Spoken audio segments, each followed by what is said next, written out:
Mesdames et messieurs, bienvenue dans votre magazine Presse Club qui vous reçoit et qui reçoit des journalistes des renom sur ce plateau. Nous allons analyser l'actualité qui reste dominée par la sortie officielle de l'Union sacrée de la nation. Est-ce démonstration des forces ou mobilisation générale pour réélire Félix Antoine Tshisekedi Tshilombo pour un deuxième mandat? Eh bien, c'est l'heure de leur droit. L'Union sacrée était au stade de martyrs. Nous en parlons. Ils sont encore au stade de martyrs pendant qu'on y est. Nous allons aussi aller dans la province de Lualaba pour parler un peu de cet incendie qui a ravagé l'école Mwanga avec 132 cas enregistrés parmi les élèves et une fille a perdu la vue jusque-là et nous allons, n'est-ce pas, en parler pour parler un tout petit peu de la viabilité de nos écoles, surtout en province qui deviennent de plus en plus vétustes. Il faudra donc que le gouverneur puisse s'activer, surtout avec les programmes de 145 territoires, un programme qui arrive à point nommé pour, n'est-ce pas, sauver la République démocratique du Congo, moderniser les infrastructures. L'IGF a rendu son rapport en faisant état de plusieurs millions de dollars américains que l'État congolais perd chaque mois dans la fonction publique, dans l'armée, les forces de sécurité, des doublons, des personnalités qui touchent dans plusieurs administrations. Eh bien, l'IGF a rendu son rapport. Sur ce plateau, je suis avec Siméon Isako, Cache-Info. Siméon Isako, Cache-Info, merci d'être là, bienvenue. Merci beaucoup Crispin. Cache-Info, qui veut dire centre d'analyse stratégique. Voilà. Centre d'analyse stratégique, oui. Cache-Info. De l'information, voilà. Cache-Info. Merci de l'invitation. C'est un honneur c'est à nous, hein, parce que toujours disponible. De revenir pour la deuxième fois. À cette émission, c'est un deuxième numéro. J'ai aussi l'honneur de participer, donc merci. Merci à vous de nous prêter des béquilles. Hein. Merci. Je crois que nous allons passer un bon moment d'antenne ensemble avec mon co-débatteur. Fierté d'Inanga, que nous profitons de l'occasion pour souhaiter bienvenue sur ce plateau pour la première fois. Fierté d'Inanga, bienvenue. Merci. C'est un honneur. Je crois que pour le deuxième numéro, c'est vous qui nous honorez et nous sommes au devoir de la République pour crever l'abcès sur des questions qui semblent être très compliquées. Je salue la présence de mon frère en face. Je crois que nous allons passer des très bons moments. Alors, libre opinion, je vais accorder la parole à Isako Siméon, la République démocratique du Congo. 2023, c'est une année électorale. La CENI s'est dit être prêt à pouvoir organiser des élections. Est-ce que vous pensez que la RDC saura organiser des bonnes élections? Parce que nous avons vu la CENI faire une sortie médiatique en confirmant qu'il y aura élection. Mais de l'autre côté, l'opposition pense qu'il n'y aura pas élection. Et on se rabat sur les dires du chef de l'État qui, devant Macron, l'avait dit, la situation sécuritaire de l'Est est délétère. Doit-on organiser des élections avec une partie qui est sous occupation des forces étrangères? Je pense que ce n'est pas l'opposition qui organise les élections dans notre pays. C'est la CENI qui est l'organe organisateur des élections dans notre pays. Et si l'organe organisateur des élections nous confirme qu'il va organiser les élections, je ne vois pas pourquoi nous allons remettre cela en cause. À ce jour, disait le président de la CENI, le gouvernement a déjà déboursé plus de 500 millions de dollars. 500 millions 500 millions de dollars. Donc il ne restait plus que quelque chose de 500 millions autres. Et donc, nous espérons que le gouvernement va pouvoir s'acquitter de son devoir dans les mois qui suivent. Donc, tous les indicateurs nous démontrent que les élections auront bel et bien lieu dans les temps, les timings impartis par la Constitution. Que l'opposition nous dise qu'il n'y aura pas des élections, bon, peut-être ce sont des... L'opposition fonds est fuyants, partie prenante au ce sont processus. Oh oui, mais ce sont des fonds fuyants, partie prenante, mais ils n'organisent pas les élections. C'est la CENI qui organise les élections. Ce sont des alibis comme ça qu'ils sont en train de chercher parce qu'ils ne sont pas prêts, comme je l'ai toujours dit. Vous pensez que l'opposition n'est pas prête à... L'opposition n'est pas prête. Et l'Union sacrée va gagner les élections. L'opposition n'est pas prête pour pouvoir compétir. Mais quand on parle de l'Union sacrée a démontré aujourd'hui sur Kinshasa qu'elle est prête à gagner ces élections. Je crois que c'est un sujet que nous allons aborder tout à l'heure. Voilà. Mais en parlant des élections, il y a un aspect très important que nous, Congolais, nous négligeons. Et moi, je pense que nous devons aborder cet aspect sans gants, sans parti pris. Ça veut dire qu'on soit de l'opposition, qu'on soit de la majorité, qu'on soit de la société civile proche des... Nous devons parler de cet aspect de l'audit du fichier électoral. N'oublions pas que l'audit du fichier électoral doit être fait par l'OIF. Et nous connaissons tous qu'à ce jour, l'OIF n'est pas neutre. Nous n'avons qu'à voir avec la situation sécuritaire dans notre pays. Quelle est la position de l'OIF par rapport à la situation sécuritaire dans notre pays? L'OIF n'a jamais condamné le Rwanda. L'OIF n'a jamais dit que c'est le Rwanda qui nous agresse. Alors que, dans les principes de l'OIF, dans les règlements de l'OIF, l'OIF est là aussi pour promouvoir la paix entre les pays qui composent pays membres de l'Union. Les pays membres qui composent cette organisation. Mais l'OIF n'a jamais, je vais dire, dénoncé les Rwandais. Mais qui est à la tête de l'OIF? C'est Mushiko Wabo, citoyenne rwandaise. Et donc, il convient de dire que, selon des informations à notre possession, l'OIF, avec Mushiko Wabo en tête, est en train de préparer un coup contre notre pays. Parce que sur le plan sécuritaire, ils sont en train pratiquement d'échouer. Quand j'ai dit ils, ça veut dire que les régimes Kagame, son pays et tous les partenaires, ils sont en train d'échouer. Et maintenant, ils veulent nous déstabiliser sur le plan démocratique. Parce qu'ils savent que quand on touche à la démocratie en RDC, tous les politiciens s'élèvent. Sur le plan démocratique, ils ne s'accordent pas.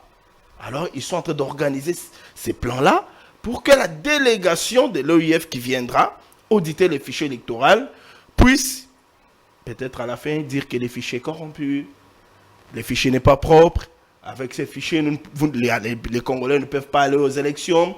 Nous savons déjà qu'ils s'amènent dans notre pays avec des conclusions en poche. C'est pourquoi nous, Congolais, nous devons ouvrir l'œil. Elle est bonne. Nous devons être vigilants par rapport à cette question. Voilà, je vais revenir. Parce que c'est l'OIF qui vient auditer notre fichier, l'OIF dirigé par Mushiko Wabo, une Rwandaise. Nous devons être regardants. Que l'OIF ne vienne pas nous diviser par rapport à cette question. L'OIF ne doit pas dicter. Que l'OIF ne vienne pas nous diviser et nous dicter ce que nous devons faire. Sa position à l'État. Parce qu'il s'agit d'une question de la souveraineté, nous devons être soudés. Opposition ou majorité. Il ne faudra pas que les moments venus. Mais l'opposition présente des préalables. Alors, si nous devons nous diviser à cause des conclusions de l'OIF, nous devons brader notre pays, la souveraineté de notre pays, à cause des conclusions de l'OIF. Donc, dans ces cas, on doit comprendre qu'on n'est pas appelé à diriger ce pays demain. Voilà, merci beaucoup. C'était là votre point de vue en rapport avec Libre Opinion. Question d'actualité en rapport avec les élections dans notre pays. Alors, Dinanga. Merci beaucoup de cette question. Je crois qu'elle est très pertinente, qu'il faudrait l'aborder avec une préoccupation de l'équilibre. Dans notre communication, il faut toujours mettre l'âme d'État, parce que le Congo est notre bien commun. Et nous avons convenu par une constitution qui reste une volonté de vivre ensemble. Dans la dite constitution, il y a une place de la CENI, qui est une structure d'appui à la démocratie. Dans la disparité de responsabilités des institutions, nous devons respecter l'indépendance de chaque institution. La CENI a eu à travailler sur la question. Elle a montré noir sur blanc qu'il y aura bel et bien la tenue des élections. Alors, Les politiques veulent marchander avec les verbes du chef de l'État lors de Macron. Il faut y préciser quelque chose. Les Léviathans, c'est une force, c'est un pouvoir. Les Léviathans, c'est le pouvoir, c'est l'État. Et aujourd'hui, qui est représenté par l'institution sacrée. Et nous devons respecter la sacralité de cette institution parce qu'elle juge l'importance et la nécessité. Cette institution représentée par Félix Tshisekedi. Lorsque Félix Tshisekedi parle devant Macron pour dire que nous ne verrons pas comment nous pouvons procéder avec le processus électoral si une partie de la République est touchée. Cette expression porte l'âme d'État et un cœur sensible à la condition humaine, comme dit-on dans la philosophie du langage, tout est langage. C'est un message adressé à nos agresseurs et au monde, que vous ne pouvez pas continuer à nous agresser et puis vous ingérez dans la situation du Congo. Et les gens ont trafiqué cette communication. Mais conviendrez avec moi qu'il y a eu des années dans ce pays où on est passé l'élection de 2011, 2006, vous n'allez pas me contredire, même celui de 2018, qu'il y a eu une partie de la République qui n'avait pas voté, qui a été récupérée par la suite. Ici, nous avons besoin de protéger l'intégrité de notre pays. Voilà pourquoi l'opposition s'étant voulue comme l'antichambre du pouvoir. Dans d'autres cieux, c'est une force de proposition.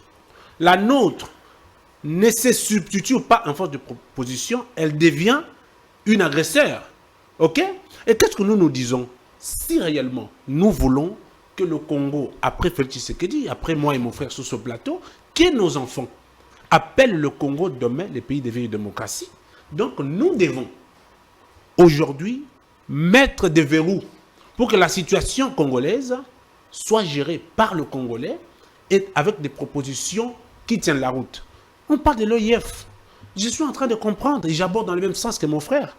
Écoutez, on ne peut pas se voiler la face. Il faut qu'on enlève les gants, il a dit.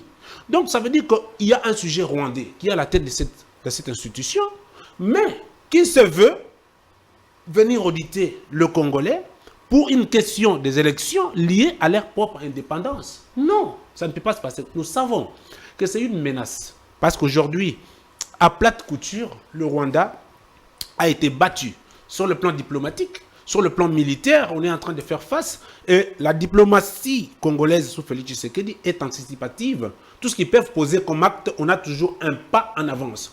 Je crois qu'à côté de tout ça, vous conviendrez avec moi que la seule situation qui s'impose ici, c'est la vigilance du peuple congolais et politiciens de la majorité ou de l'opposition. Nous devons aujourd'hui porter la casaque d'État. C'est-à-dire que ne pas venir sur un plateau de télévision pour dire que je défends mon camp. Aujourd'hui, le camp que nous devons défendre, c'est le Congo. Voilà pourquoi le chef de l'État l'avait dit dans un discours, que l'histoire change, que nous devons tous faire partir du bon côté de l'histoire. Merci beaucoup, Fierté Dinanga. Cette fois-ci, nous allons prendre notre grand dossier. C'est l'incendie qui s'est déclaré au lycée Mwanga. Nous sommes là dans la province de Lualaba. 130 cas enregistrés et cette semaine, la fin de cette semaine, une fille a perdu la vie après avoir succombé de ses blessures. Nous suivons d'abord cet élément, on revient pour la suite.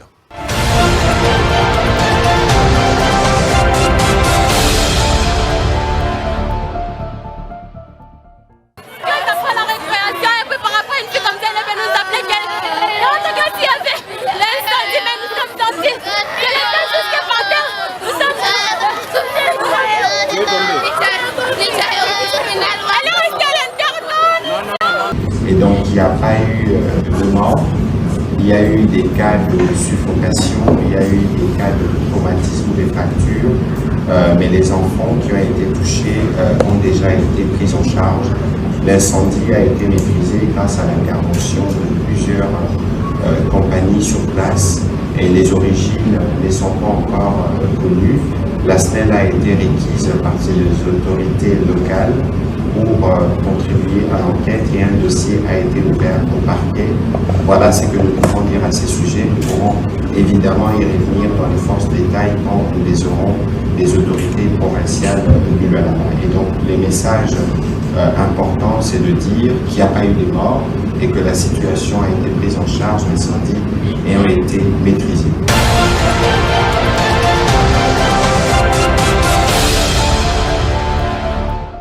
Voilà, nous sommes de retour sur ce plateau. Fierté d'Inanga, vous venez de suivre ces images qui font froid au dos, ces enfants qui sautent dans les vides, fouillant le feu qui s'est déclaré dans cette école, la viabilité de nos écoles. On en parle aujourd'hui. Je fais la province, plusieurs provinces. Les écoles sont dans un état de délabrement très, très avancé. Et aujourd'hui, c'est loi là-bas qui paye le frais. Ces filles qui sautent, qui se blessent. Jusque-là, l'enquête n'a pas encore élucidé les raisons de cet incendie, mais il y a eu mort d'homme, une fille a perdu la vie. J'aborde cette question avec des larmes dans la voix. Je compatis avec la famille ou les familles des victimes. Et je m'interroge, en tout cas. Je dis, est-ce que dans cette province, y a-t-il une autorité qui gère cette province? Ça, c'est une question. Et je réponds à cette question pour dire qu'au regard de ce qui s'est passé, nous savons que gouverner, c'est prévoir. Madame Fifi Masuka est en train de briller par une incompétence notoire. Vous savez, quand je dis que gérer, c'est prévoir, le chef de l'État a lancé un projet. Je salue le président de la République. Le développement des 145 territoires. C'était une file qu'on a donnée à tous gestionnaires des provinces, parce qu'ils sont les représentants du chef de l'État dans leur province. Ils devraient avoir une gestion anticipative. Lorsqu'on regarde l'état de la vétusté de ce bâtiment, nous disons carrément que Madame la gouverneure dort. Elle est en train de dormir à la place de gérer une province. Je suis un tshisekéliste, je m'assume. Et je dis ceci, lorsque la vision du président de la République est celui de reconstruire le Congo, la file doit être conduite à tous les niveaux par ses représentants. Mais écoutez, aujourd'hui, dans cette institution... On ne peut pas prévoir l'incendie. Non. On ne peut pas prévoir l'incendie. On ne prévoit pas l'incendie, mais l'on projette à travers des enquêtes, à travers la monitoring, de voir les institutions qui sont viables et qui ne le sont pas. Voilà pourquoi il y a eu dans des coins où on arrive à bloquer des institutions qui ne sont pas viables pour empêcher, prévenir les incendies. Donc ça veut dire que Mme Fifi Masuka... On doit construire de nouvelles écoles. On doit... Écoutez, messieurs les journalistes, lorsqu'on a parlé des 145 territoires, ça veut dire que c'est un projet qui est détourné par les chefs de l'État, qui devrait avoir la file en province par ses représentants. Et donc, comme il y a d'autres bâtiments qui existent déjà, comme ce qu'on a vu, et que vous remarquez qu'il y a l'État vétuste, qu'est-ce que vous faites? Vous arrivez sur place à travers vos services pour pouvoir donner la vie à ce bâtiment, parce que les enfants y fréquentent tous les jours et l'avenir de ces enfants en dépend. Et lorsque vous laissez que ça arrive jusqu'à ce point-là, nous disons, Madame la gouverneure, est-elle dans cette province pour la beauté des yeux ou pour travailler au profit des enfants de ce coin? Mais moi, c'est la province la plus riche. Je dis, j'en arrive. J'interpelle au chef de l'État pour lui dire, parce qu'il est le garant de la nation, celui qui voit, qui juge l'importance et la nécessité. Lorsqu'il y a un coin où il ne reçoit pas de l'accompagnement, il faut les mesures qui s'imposent. Le Lualaba, c'est une province qui produit, parmi les provinces congolaises, c'est le Lualaba qui produit beaucoup d'argent. Mais cet argent va où? D'ailleurs, je sais qu'il y a une matière de retenue à la source.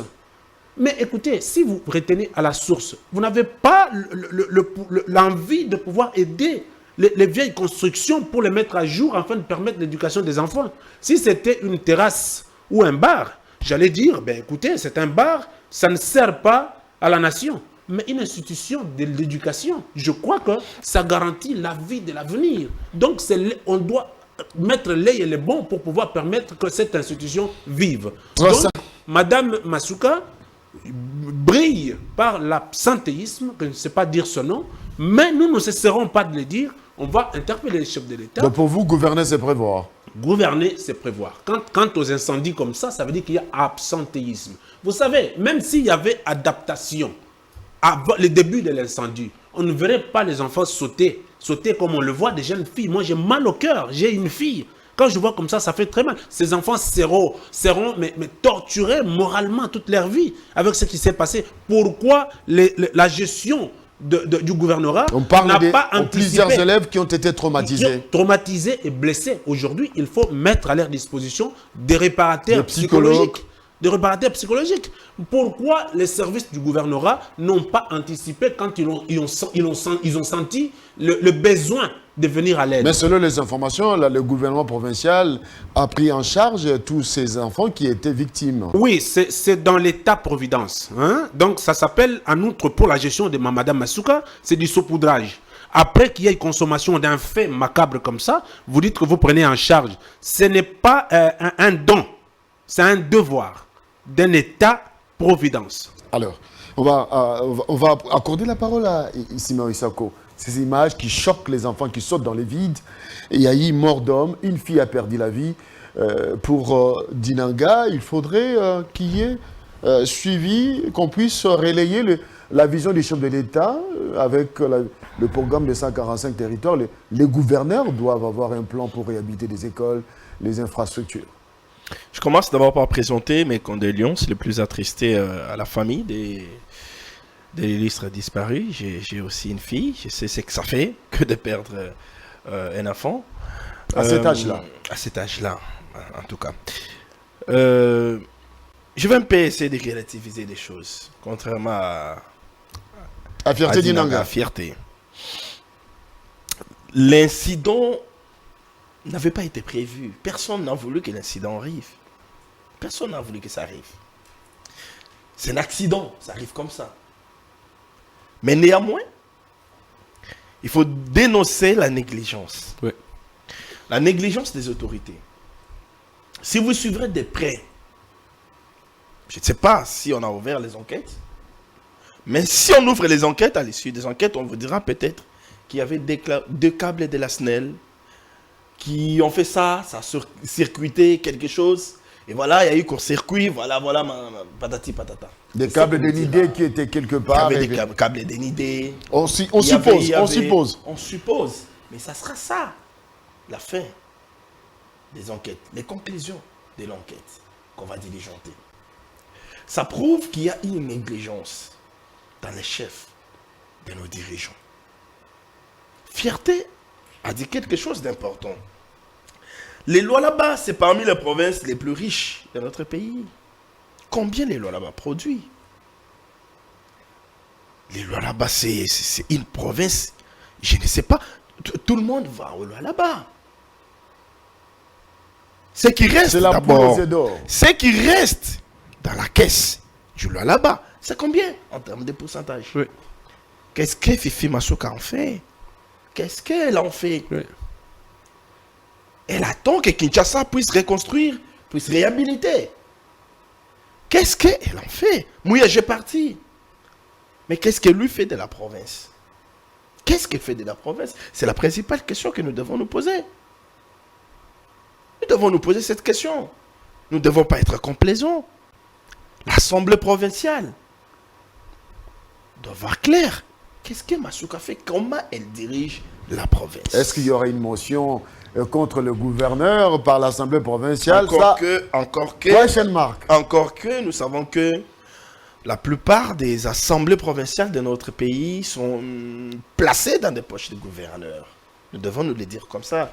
Je partage la vie. Pour une province aussi riche comme les lois là-bas, et donc nous ne devons pas espérer à une motion ou à une motion parlementaire. Ça va passer comme ça. Ce sont des caisses de résonance. Ce sont des caisses de résonance. Mais les autorités, au niveau de Kinshasa, doivent chercher à savoir ce que Madame Masuka fait avec l'argent de la province du là-bas. Est-ce que cet incident met à nu la gestion de Fifi Masuka? L'incident met à nu la gestion de Masuka, mais aussi l'incident met à nu le fait que le ministère de l'Intérieur, au niveau national, a pendant plusieurs années négligé cette question des sapeurs-pompiers. On en est où? Ils sont tout en grève. À Kinshasa, est-ce qu'en province, ils existent? Il faut seulement aller à côté de la primature pour voir à quel état leur bureau se trouve. Tu vas comprendre que c'est un service négligé de l'État. Ils ne sont pas considérés. Et pourtant, ils jouent un rôle majeur dans la société. Après combien de temps ces élèves ont été secourus? Ouais. Après combien d'heures? Combien d'heures? Après combien d'heures? Si elles ont décidé de commencer à sauter, de se sauver d'elles-mêmes, c'est parce que les secours n'étaient pas venus. Si les secours étaient venus à temps, ces élèves n'auraient pas décidé de commencer à sauter. Quand on voit la province, c'est quand même une province qui est jonchée de plusieurs entreprises minières. On doit se dire que ces entreprises ont des structures pour venir en aide en cas d'incendie. Mais pourquoi on n'a pas fait appel même à ces entreprises-là? Mais c'est ce que nous disons. Ça voudra dire que les services de l'État ne sont pas organisés au niveau provincial. C'est ce que ça veut dire. Et après, on a vu le maire de la ville aller visiter les victimes et dire par après qu'on va prendre en charge. Mais ça, c'est se moquer des Congolais. Ça, c'est se moquer des Congolais. Ça ne suffit pas. Les Congolais ont besoin d'étudier dans de bonnes conditions. Ils ont besoin de vivre dans de bonnes conditions. Votre l'aide vient après que nous soyons tombés des victimes.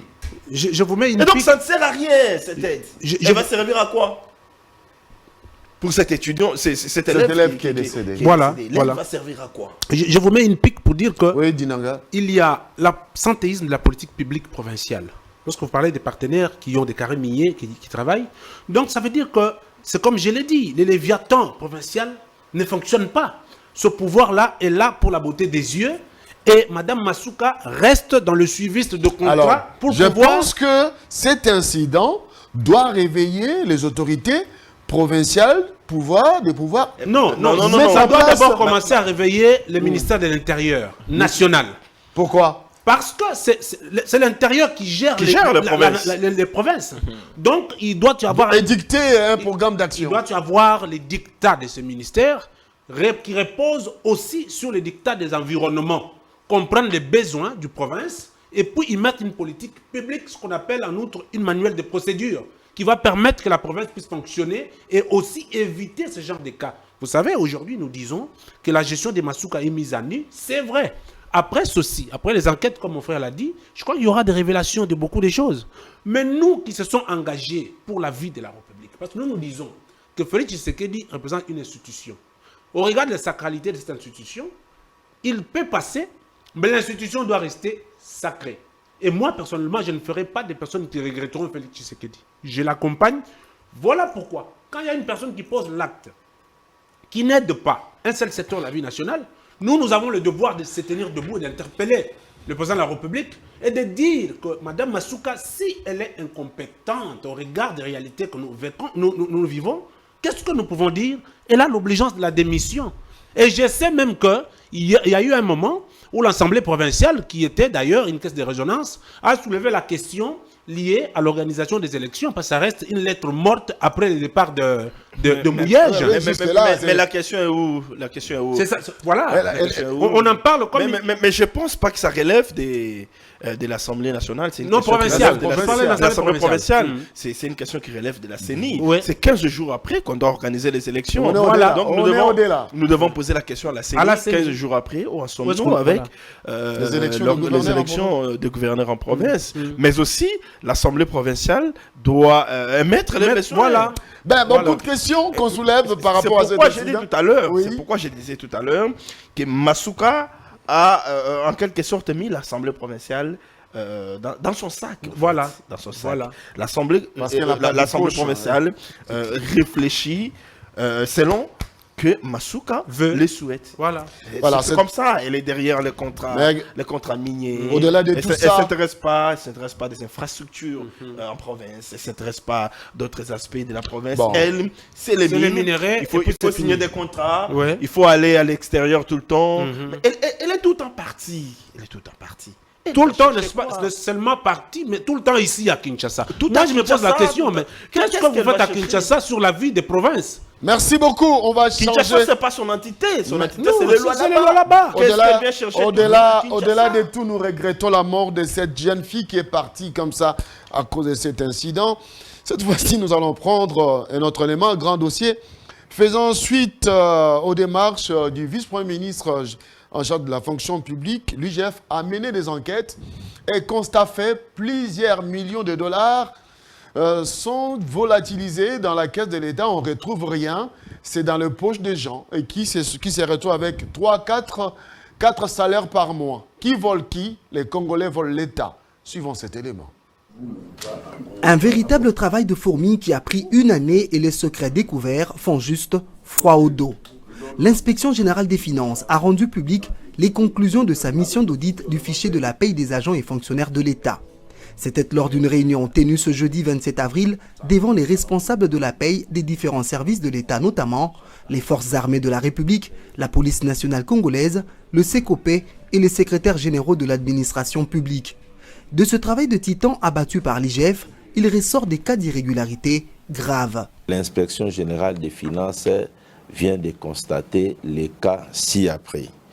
Nous avons 145 604 agents et fonctionnaires de l'État qui sont dans les fichiers de la paye avec des numéros matricules fantaisistes.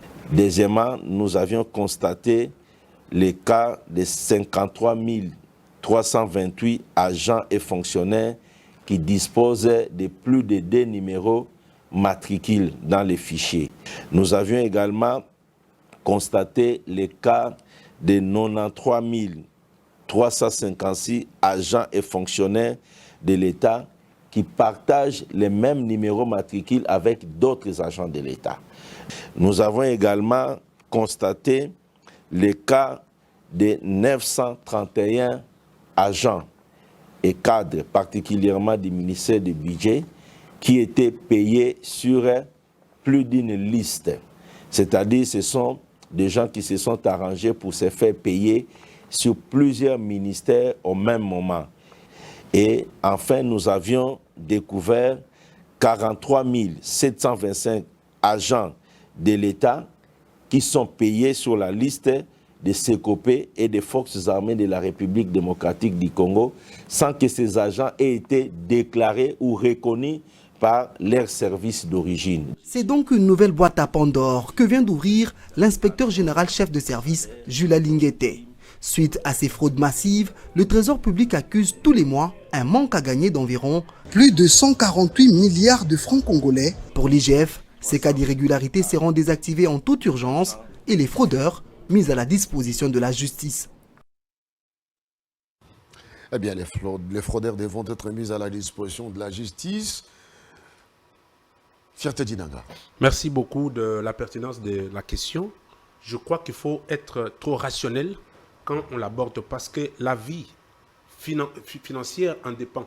Il faut vraiment aborder avec une préoccupation. Moi, je suis écœuré de voir ce système que la gestion passée nous a imposé. Ça, c'est le résultat d'un système. Le Congo était dans un système où il fallait des personnes avérées, engagées pour pouvoir dénoncer ou mettre sur la table une discussion comme ça, afin de promettre la vie de la République.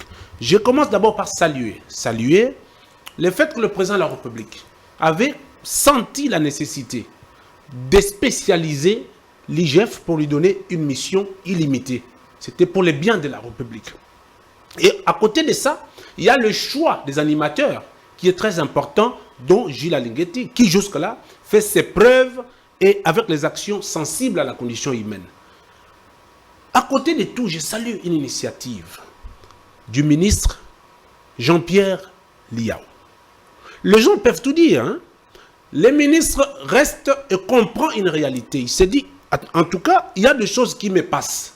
Parce que chaque humain est limité. Le ministre dit, il y a des choses qui me passent. Mais parce qu'il y a une institution spécialisée, le ministre Liao, un homme d'État, fait une démarche, un pas vers l'IGF. Pose le problème. Il dit, je sens qu'il y a des choses qui me dépassent. Parce que vous avez cette mission-là, venez nous auditer pour contrôler et savoir où sont logés l'argent de la République parce que le Congo en a besoin. Et l'IGF remplit sa mission. Discute avec les ministres et la mission commence. Mais les choses qui sont relevées sont vraiment macabres. On nous parle ici de 145 604 agents qui disposent de numéros matricules fabriqués. Fabriquer, ça veut dire quoi, papa? Fantaisiste. Quelqu'un, chez lui, il fabrique les noms des gens, il les met en ligne, et à la fin du mois, c'est cette personne qui va prendre l'argent. Ça, c'est vraiment écœurant. Bravo à Gilles Alinguetti. On nous parle de 53 328 agents qui ont des numéros matricules dans le même fichier, mais avec des mêmes noms. Là-bas, les mêmes noms. De l'autre côté, les mêmes noms. Papa, on quitte de là, on nous parle de 93 356 agents payés qui portent un même numéro matricule avec d'autres agents. Ça fait mal.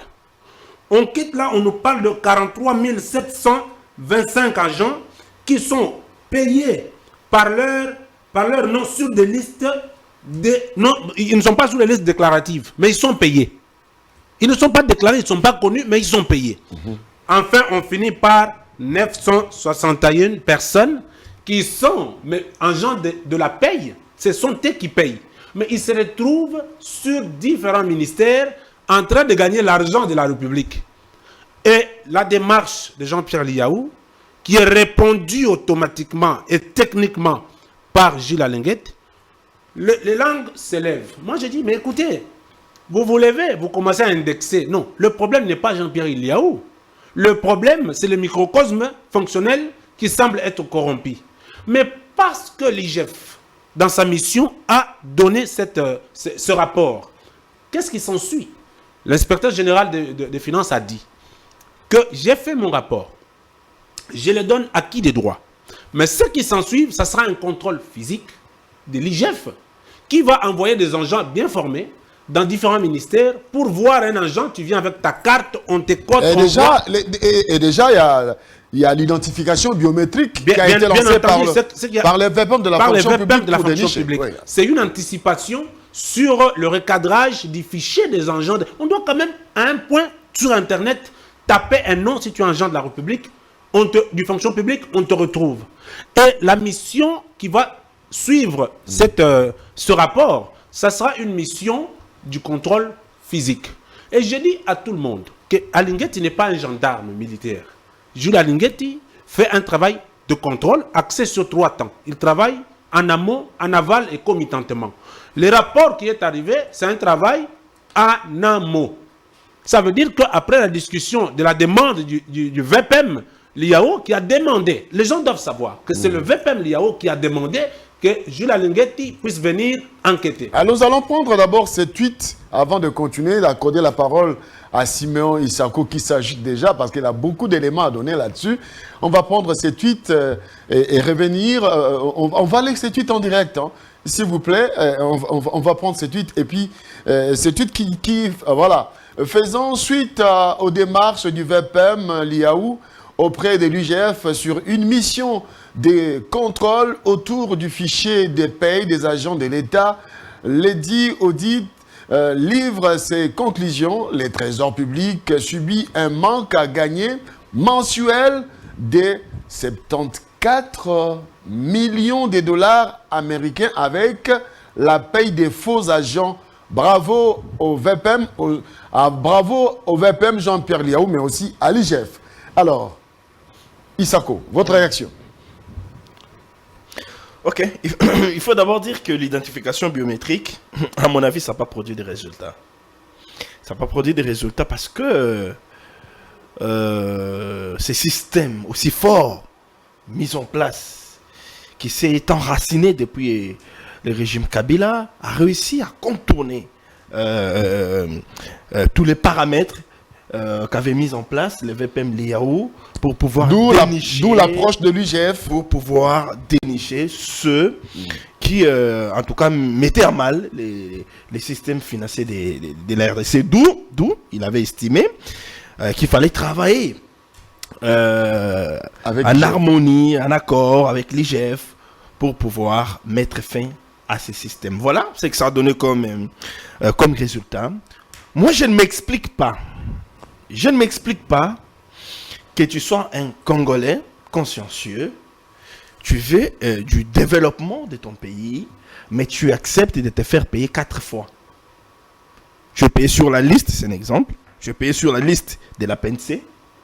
Tu es payé sur la liste des enseignants, tes copains. Tu es payé sur la liste du ministère de l'Environnement, par exemple. Mais aussi, tu es payé sur la liste de l'armée FARDC.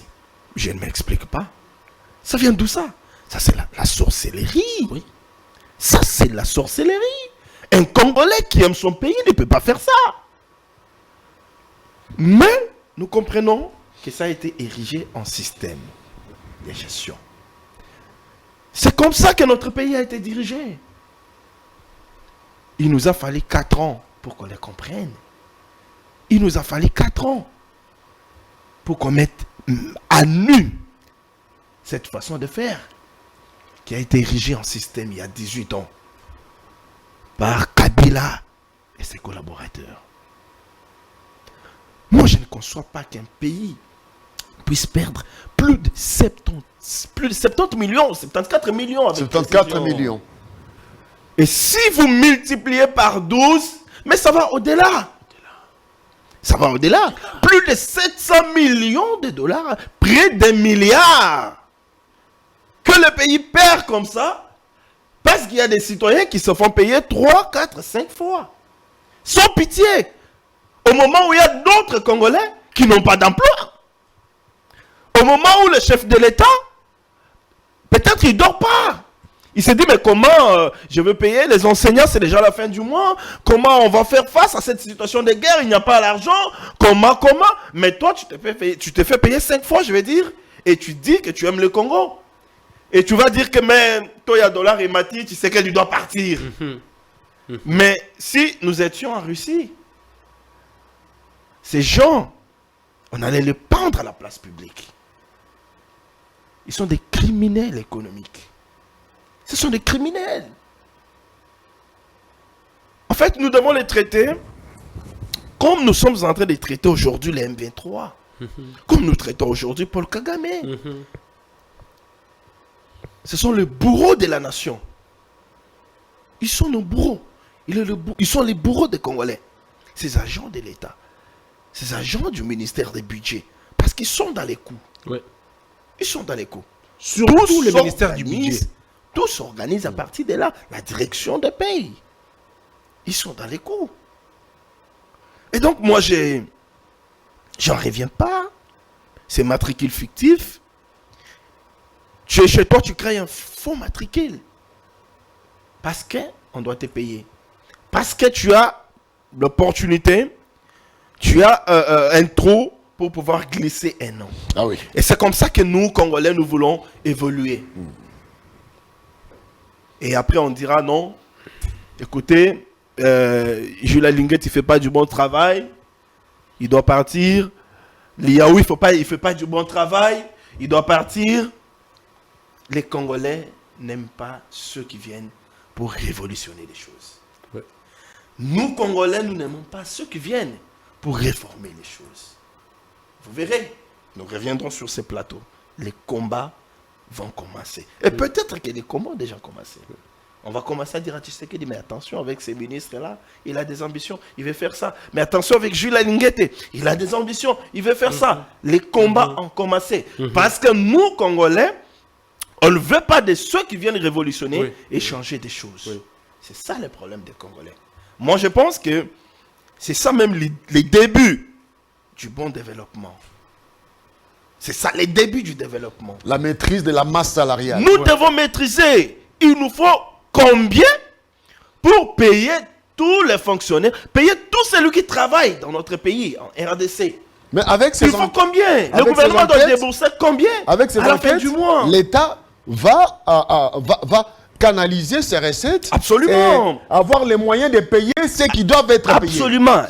L'État va canaliser les recettes, mais aussi au-delà du fait qu'il va canaliser les recettes, il va aussi créer des emplois pour d'autres chômeurs. Et ça va nous aider à diminuer, tant soit peu, les taux de chômage dans notre pays. Et mettre aussi à la retraite au moment ceux où qui doivent partir à la retraite. Voilà, quand on met à la retraite, ceux qui doivent aller à la retraite, ça veut dire qu'il y a une nouvelle génération qui est remplacée. Et avec l'argent qui reste, on va créer d'autres emplois. Donc, le pays va avancer. Nous allons aller tout droit vers l'émergence nous allons aller tout droit vers le développement. Si, pour ces agents du ministère du Budget qui touchaient 4 salaires, s'il reste avec son 7 salaires, ça veut dire que les 3 salaires qu'on prend, que l'État récupère, il va devoir payer 3 Congolais qui chômaient à la maison. 3 Congolais qui seront recrutés. Vous voyez l'impact sur le plan social? Vous voyez ce que ça donne? C'est ça la gestion de Félix Tshisekedi. C'est ça la gestion d'un Congo debout. C'est ça le vrai sens d'être du bon côté de l'histoire. Très bien. Il faudra à un moment donné de l'histoire changer l'évolution des choses, changer les donnes. Voilà. Un mal communément répandu pour certains devient une règle. Mais il y a une personne qui paye les prix. Mon frère l'a dit, que les combats vont commencer. Aujourd'hui, Gilles Alenguet est visé. Je l'ai dit, par beaucoup de gens, les malfrats, qui se dilapidaient l'argent de la République, qui se construisaient les maisons dans les coins de la République, qui prenaient l'argent comme s'ils puisaient de l'eau dans une rivière. Ces gens-là ont devant eux une nouvelle énergie, une politique qui accompagne le chef de l'État moulé dans une personne, Gilles Alenguet. Et je dis au peuple congolais que cette personne travaille pour la mission du chef de l'État. Le chef lui-même l'avait dit à un moment que le Congo doit revenir sur les rails. Mais pour qu'il revienne, nous devons déboulonner le système. Les péchés et les dangers de cette république s'appellent Joseph Kabila. Les gens doivent le retenir. Et s'il y a des intellectuels qui sont dans les rues, c'est de leur droit constitutionnel, dire que Joseph Kabila, il faut qu'ils s'interrogent et qu'ils regardent leurs enfants. Kabila nous a détruits.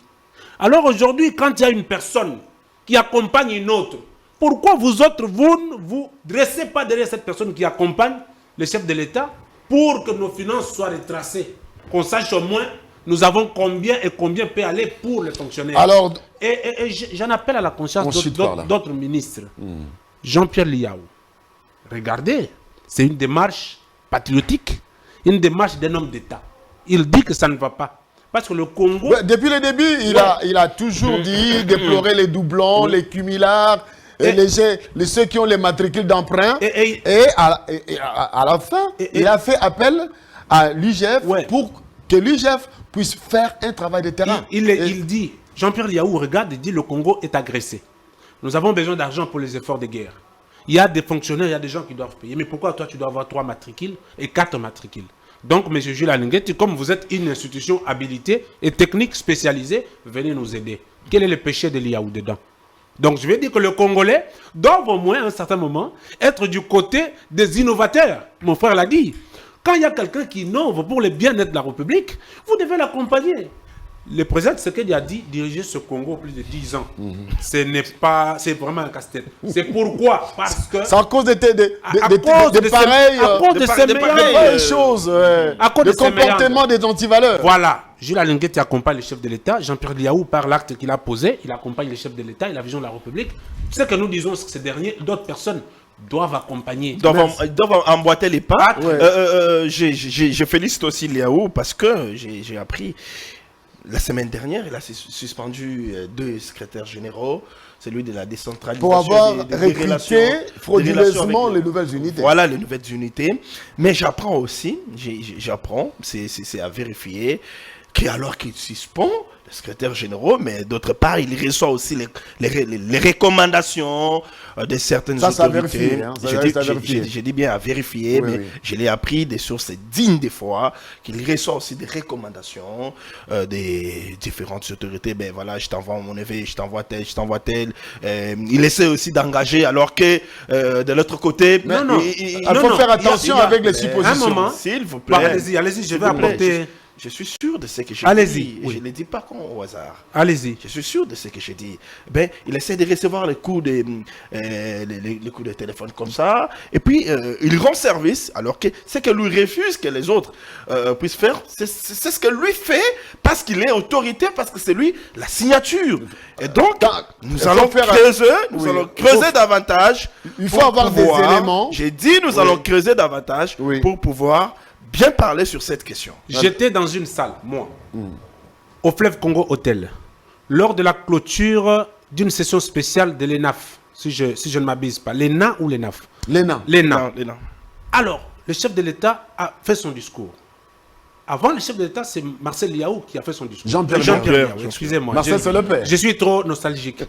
Et donc, il a fait un discours relevant ces faits. Je suis d'accord avec vous. Je ne voulais pas vous contredire. Devant le chef de l'État et devant la nation, le ministre a levé sa main, il a juré d'accompagner le chef de l'État et il a soulevé dans son discours, si vous l'avez, vous pouvez taper sur Internet, qu'il y aurait des gens qui recommandaient des gens auprès de lui. Je me rappelle. Et le ministre a dit au président de la République et au peuple congolais, fini le temps des recommandations. Et vous êtes sûr qu'il ne les fait pas? Mais ça, c'est un discours d'un politique. Mais parce qu'il l'a dit. C'est les discours d'un politique. Il l'a dit. Dans la philosophie du langage, tout est langage, vous êtes communicant. Qu'est-ce que nous, on fait? On croit en ce qu'il dit, mais, qu'à cela ne tienne, vous avez dit qu'il faut creuser. Parce qu'on est en train de creuser, on a déjà compris que la parole, que l'acte concrétisé, la parole, mais il faut aller vraiment... À vous attendre parler, il peut subir Je n'ai des pas parlé pressions. de pression. Oui. Je n'ai pas parlé de pression. J'ai dit des coups de fil qu'il reçoit. C'est aussi Mais il des essaie de pressions. faire quelque chose, C'est aussi un des peu pressions. comme pour satisfaire à ceux qui appellent. Alors que lui-même a suspendu Il faudra les CG creuser. parce que... Il faudra creuser. Ils ont violé, je vais parler de sa circulaire. Il faudra creuser, voilà. Vous avez relevé cela. Des secrétaires généraux ont été suspendus. Il s'agit bien du secrétaire général aux relations avec le Parlement, mais aussi le secrétaire général De la décentralisation. de la décentralisation. C'est une action pédagogique. Cette fois-ci, on va parler du budget de la République démocratique du Congo avec le FMI qui revient à la charge pour dire est-ce un vrai budget ou un budget fantaisiste? Suivez cet élément.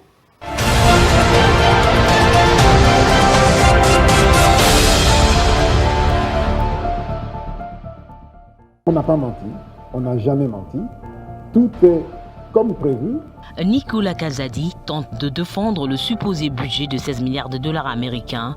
Le ministre des Finances congolais l'a dit au cours du briefing presse organisé lundi 24 avril 2023 par le ministère de la Communication et Médias. Nicolas Kazadi répondait ainsi aux critiques qui s'abattent sur le gouvernement quant à ses dépenses budgétaires de 16 milliards de dollars américains pour l'exercice 2023, considéré pour de nombreuses comme un budget irréaliste. Selon lui, les montants de 16 milliards de dollars n'avait jamais été révisité et demeure ainsi jusqu'à la fin de l'exercice budgétaire. En lui d'enchérir, on n'a jamais menti, tout est comme prévu. Il a par ailleurs dénoncé la manipulation de l'opinion sans citer les auteurs de celle-ci. Ce qui s'évertue à cette pratique dont les médias bien connus les font exprès parce que connaissant la vérité, ils cherchent seulement à manipuler l'opinion pour des raisons politiques, en misant sur le mensonge, a-t-il ajouté, et tout en accusant également ceux qui critiquent le gouvernement d'avoir une mauvaise foi. Pour ceux qui ne le savent pas, le budget est constitué des recettes internes propres, de recettes annexes provenant notamment de la parafiscalité des recettes extérieures, des appuis budgétaires donc, ce qui mène la campagne de dénigrement des fonds par mauvaise foi.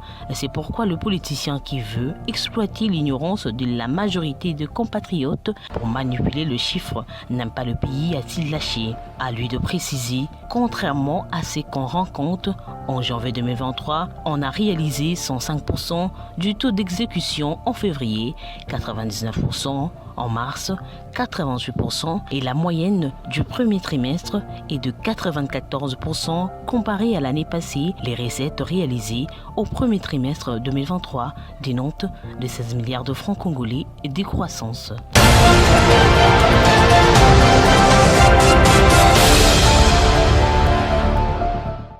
Fierté Dinanga, votre réaction après cet élément, budget fantaisiste au budget réel, 16 milliards de dollars pour l'année 2023. Merci beaucoup de la question. Je crois que beaucoup de pays du monde ne veulent pas de l'ingérence dans les histoires internes de la République. Il y a des communications des institutions internationales qui font partie d'une politique incitative pour pouvoir tirer des ficelles de gauche à droite. Je vais ici vous démontrer, noir sur blanc, que le budget de 16 milliards est d'abord réel.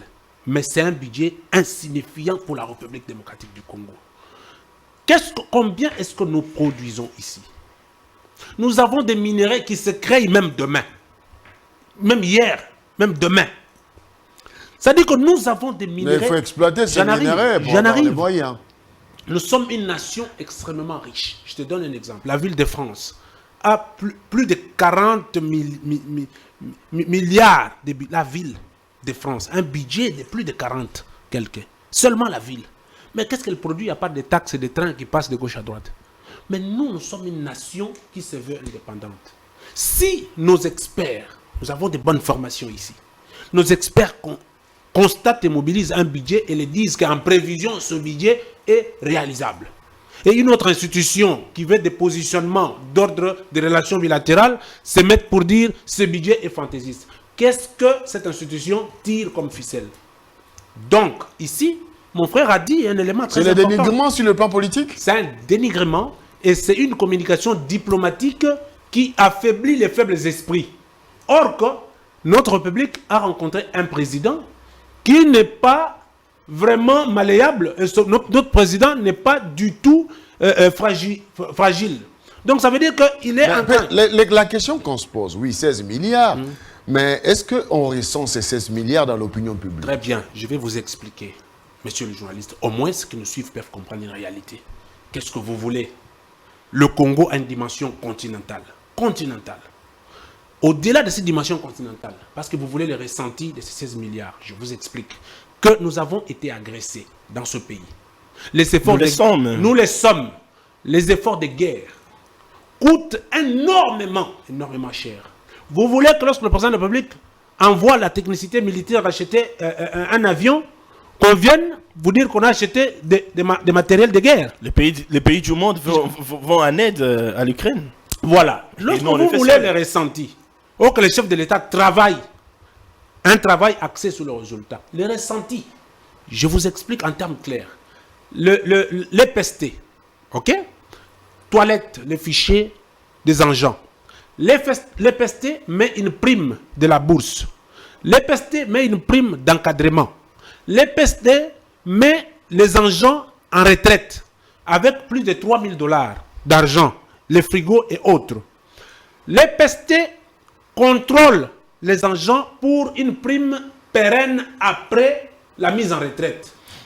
Tout ça, c'est dans quel budget? Du champ, dans le budget de la République. Les veuves militaires. Papa, attention, n'énervez pas des esprits. Les veuves militaires que Kabila a laissé à 23 000 francs. Vérifiez, 36 000 francs. Aujourd'hui, ces veuves sont à 200 quelques mille francs. C'est avec quel budget? C'est avec quel budget? Répondez-moi. La construction des écoles, des hôtels, des écoles, des hôpitaux plutôt militaires, avec du matériel de dernière grille. C'est avec quel argent? Le lancement des travaux de 145 territoires qui s'exécutent partout où vous passez. Dans l'Équateur, ils n'ont jamais eu de macadam ni du courant. Aujourd'hui, ils en ont. C'est avec quel argent, monsieur le journaliste? Donc, à un certain moment de la vie, nous devons être cohérents et responsables avec nous-mêmes. Et si nous cédons à la crise de notre opposition inexistante pour pouvoir donner de l'empoisonnement communicationnel aux gens, nous autres qui sommes rationnels et réalistes, nous disons, Tshisekedi ne sort pas l'argent de ses poches pour les 145 territoires, ni pour les veuves militaires, ni pour augmenter l'enveloppe de la paie des militaires, l'enveloppe de la paie des enseignants, des médecins, chose qui est réelle. Vous êtes journaliste d'investigation. Des fonctionnaires. Alors, des fonctionnaires. Mais vous nous dites que le budget est inexistant, mais le ressenti, c'est quand on appelle, lorsque vous êtes payé, vous avez le pouvoir d'achat. Ok? Vous pouvez aller acheter et vos familles ressentent. Tshisekedi ne doit pas distribuer l'argent dans la rue pour que le Congolais dise que nous avons ressenti les sociales. Merci. Issako, vous avez la même question. En fait, le Fonds monétaire international, FMI. FMI. Moi, je vais aborder cette question sur... en fait, je vais prendre l'aspect politique. Parce que je vois de la politique dedans. Ça n'a rien à voir avec l'argent qu'on sort. C'est de la politique. On veut simplement manipuler les esprits. Manipuler pourquoi? Pourquoi? L'opinion faible. Orienter l'opinion. Dans quel but? Oui, mais c'est dans les buts de faire comprendre à l'opinion que Tshisekedi n'est pas capable de faire quelque chose. Prenez votre pays, donnez-le à quelqu'un qui peut bien vous diriger que Tshisekedi. C'est ça, le vrai sens du message. Parce que je me demande, les experts du FMI, à leur niveau, qui savent qu'au premier trimestre 2023, la RDC a connu une croissance de plus de 16 milliards de francs congolais, comparativement au premier trimestre 2022. Il y a une différence. Et donc, quand ils doivent comparer les budgets 2022 au budget 2023, dire que le budget 2023 ne tient pas.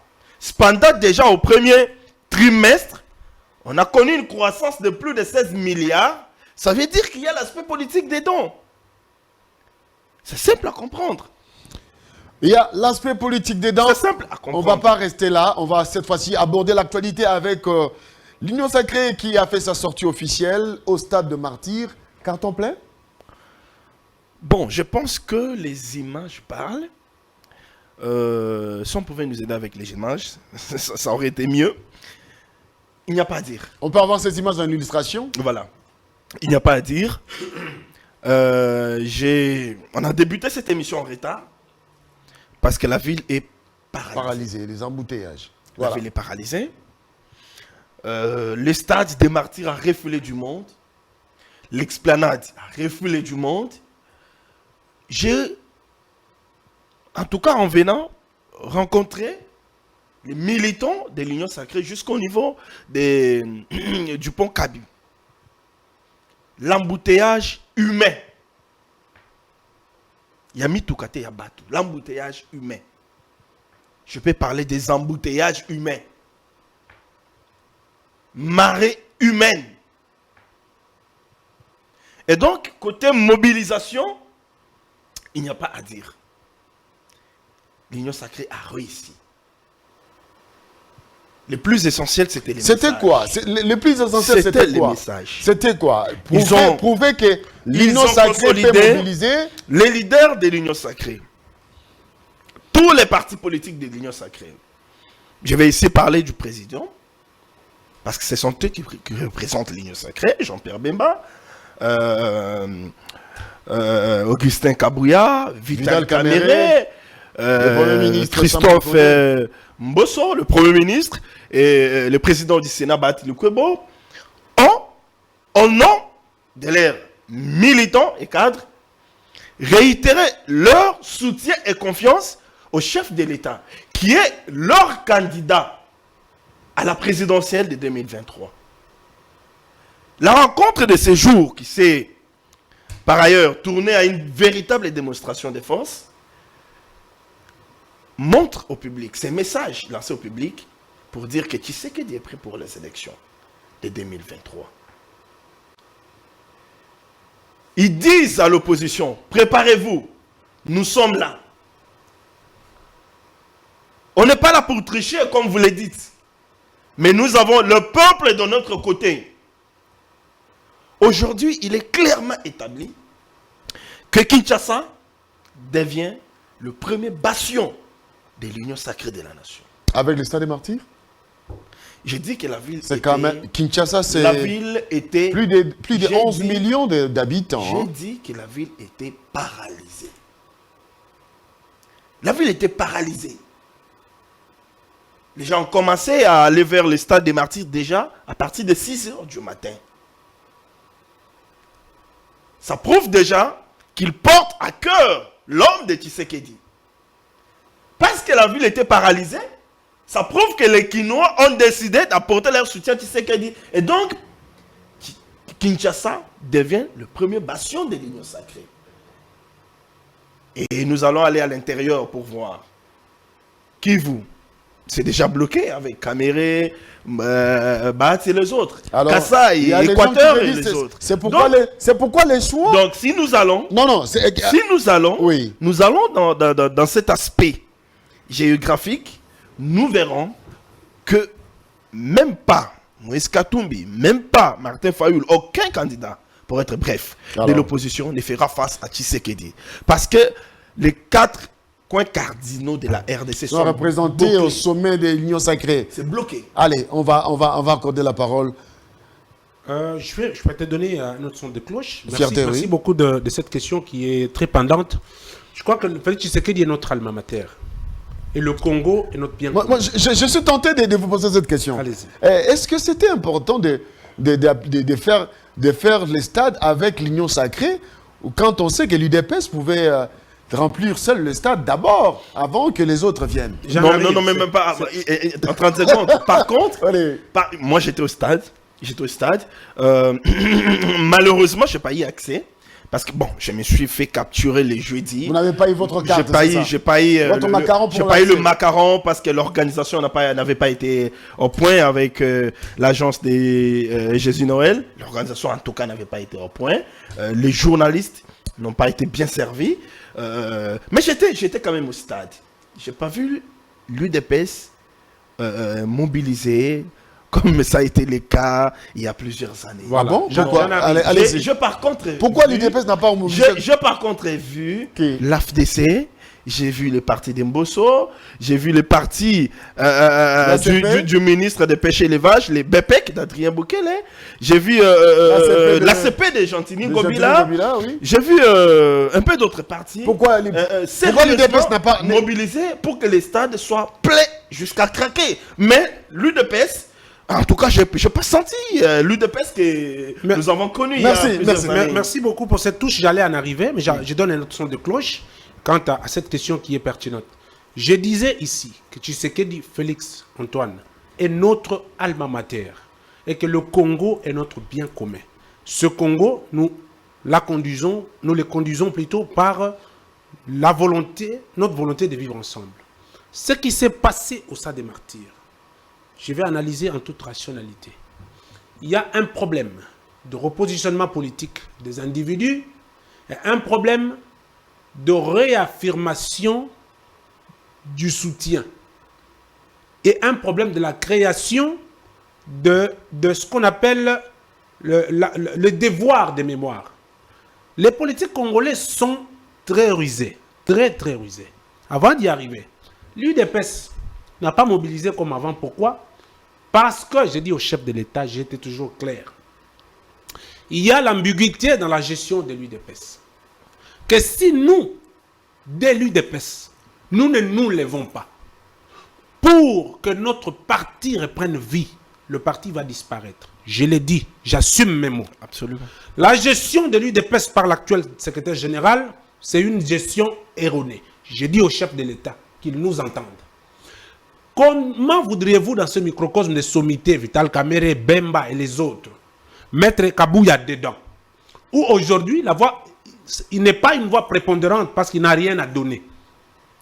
Et qu'aujourd'hui, ces gens s'effrayent les chemins. J'explique à ceux qui nous suivent et au chef de l'État surtout. Parce que moi, je n'ai problème avec qui que ce soit, je soutiens les chefs de l'État. Allez vite parce qu'on est presque à la fin. Regarde ce qui se passe. Les gens auront, ces gens qui entourent les chefs de l'État aujourd'hui, qui se veulent de l'Union sacrée, qui ont été kabylistes, qui sont venus croyant que l'Union sacrée est le purgatoire, pour qu'on lave leurs péchés. Ils se positionnent pour dire au chef de l'État, nous t'accompagnons, nous t'avons donné l'Est, nous t'avons donné l'Ouest, nous t'avons donné Katanga et tout et tout. Et lorsque nous allons passer au deuxième mandat, l'UDPS disparaît. Ces gens-là viendront dire au chef de l'État, quand tu avais besoin de nous, nous t'avons accompagné, donc aujourd'hui, nous avons besoin de respirer. Et si l'UDPS n'a pas travaillé pour pouvoir contourner cette réalité, ça sera malheureux. Et nous allons, nous autres qui accompagnons les chefs de l'État rationnellement, je ne suis pas derrière qui que ce soit pour porter son sac. Quelquefois que j'ai vu Augustin Kabouya, je lui ai dit des vérités. Donc, le chef de l'État a besoin de nous, il a besoin du peuple congolais. Il a besoin de son UDPS. Mais pour que son UDPS puisse marcher et revivre, il faut qu'il y ait des esprits qui se lèvent, qui s'imposent. Il y a une dimension scientifique qui rentre en jeu, il y a une dimension diplomatique et une dimension politique. Alors, j'ai vu les pionniers de l'UDPS être reçus par le président de la République, mais aussi par le VPM de la fonction publique, dans leur dire qu'ils voudront bien réunifier l'UDPS. Cette démarche, vous pensez que c'est salvatrice? Cette approche est magistrale. je l'ai dit et je persiste, je dis au chef de l'État. Dans la famille des personnes les plus normaux du monde, il y a toujours mésentente que l'aîné aurait fait quoi que ce soit qui n'a pas plu au cadet et les gens, il y a discordance, à un certain moment, ils se réunissent. Mais si l'UDPS doit être fort, nous devons enterrer l'âge de guerre, prendre toutes les personnes qui sont parties, peut-être pour les raisons politiciennes, mais qui sont connues de l'UDPS, les amener sur la table de discussion, mettre des projections pour redynamiser le parti. Est-ce que ce n'est pas tard, vu que nous sommes dans une année électorale? Non, ce n'est pas tard. Je sais que avec l'UDPS ou sans l'UDPS, Félix Tshisekedi, au regard de son apport pour cette République, sera réélu massivement et individuellement. Tshisekedi est le don que le Congo avait besoin. Mais si nous ne l'accompagnons pas, je dis toujours que je ne ferai pas de ceux qui regretteront Félix Tshisekedi. La vie en soi est une suite de tentatives qui se soldent par des échecs, mais quelquefois aussi par des réussites. Mais les réussites sont émanées par la volonté des âmes qui veulent un avenir. Donc l'UDPS, s'ils me comprennent, si notre secrétaire général suit cette émission, il doit comprendre que sa gestion rentre dans l'échec parce qu'il y a le go surdimensionnel qui ne veut pas voir les réalités politiciennes. Nous devons accompagner Félix Tshisekedi pour l'avenir de la République parce que tout acte que pose le chef de l'État, il les pose pour le devenir, mon cher ami. Pour le devenir du Congo. Merci beaucoup. On va chuter par là. 30 secondes. Oui. Voilà. Et donc, il est aujourd'hui clairement établi que le chef de l'État ne compte pas sur l'UDPS pour remplir pour son deuxième mandat. Il compte sur l'union sacrée. Sur l'union sacrée, c'est pourquoi il faut voir ce qu'il fait avec l'union sacrée. Mais moi, j'aimerais revenir sur cette question de l'étude du fichier électoral avec l'OIF, parce que c'est dans quelques jours. À partir du 6 mai, l'OIF va auditer notre fichier électoral. Mais qui viendront auditer notre fichier électoral? La délégation choisie par Mushikiwabo. Mushikiwabo qui a marqué de dénoncer et de condamner son pays qui agresse la RDC. Alors qu'ils sont en train de nous déstabiliser sur le plan sécuritaire, ils veulent refuser l'arrivée de cette délégation. J'y arrive. Ils veulent nous déstabiliser aussi sur le plan démocratique. Il y a un complot ainsi déjà mis en place. Refuser ou pas cette délégation, moi je pense que ce n'est plus le moment, mais nous devons à ce stade doubler de vigilance. Ils ne doivent pas nous imposer les choses. Jamais. Ils ne doivent pas imposer les choses à nos partis politiques, opposition comme majorité. Parce qu'il s'agit de la souveraineté nationale de la RDC. S'ils réussissent à nous diviser, nous Congolais, parce que le fichier électoral, ils vont peut-être arriver à leur conclusion qu'ils vont amener en poche pour nous dire qu'il est corrompu, il est. Mais c'est notre pays que nous allons perdre. Voilà. Il n'y a pas de politique sans terrain. Le terrain, c'est la République démocratique du Congo. Voilà. Lorsque nous perdons les terrains, nous ne ferons pas la politique. Merci. Et donc, à ce stade, nous devons être vigilants. N'oublions pas que Kagame l'avait dit lors de son discours devant son Parlement, pas au Bénin, devant son Parlement, il avait dit que Tshisekedi était en train de tout faire pour qu'il ne puisse pas organiser les élections dans son pays. Pourquoi Kagame l'avait dit? Ça veut dire qu'il avait un plan derrière un arrière-plan. La tête. Un arrière-plan. Le plan derrière sa tête, c'est utiliser l'OIF pour qu'il puisse diviser les Congolais. Parce qu'il sait que lorsqu'on parle politique à RDC, les Congolais sont toujours divisés. Congolais, ouvrons l'œil et les bons sur cette question de l'audit du fichier électoral, que l'OIF ne vienne pas nous manipuler. Pas des divisions de la sinon le pays sera brûlé. Sans la patrie, nous devenons des apatrides. Donc nous devons veiller, c'est le mot de Simeon Isako qui semble bien être informé par rapport à beaucoup de dossiers, surtout en rapport avec l'arrivée de l'OIF qui doit auditer les fichiers électoraux de la République démocratique du Congo, mais cette institution est dirigée par une Rwandaise. D'où on se pose des questions sur la neutralité de la délégation qui sera diligentée en République démocratique du Congo.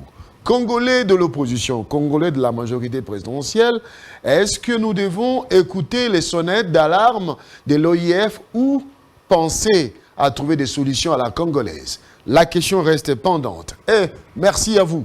Merci à Fierté Dinanga qui était avec moi sur ce plateau, Fierté d'Inanga, a réellement respecté, a fait la fierté de son nom, Fierté d'Inanga. Merci beaucoup. Merci. Les bonnes personnes s'émeurent. Le monde s'émeurt quand les bonnes personnes se taisent. Merci beaucoup. Voilà. Simon Issakou, merci. Encore une fois, merci. Merci. Mesdames et à la messieurs, prochaine. À la prochaine. Mesdames et messieurs, je vous dis au revoir. Restez branchés sur votre chaîne. À bientôt.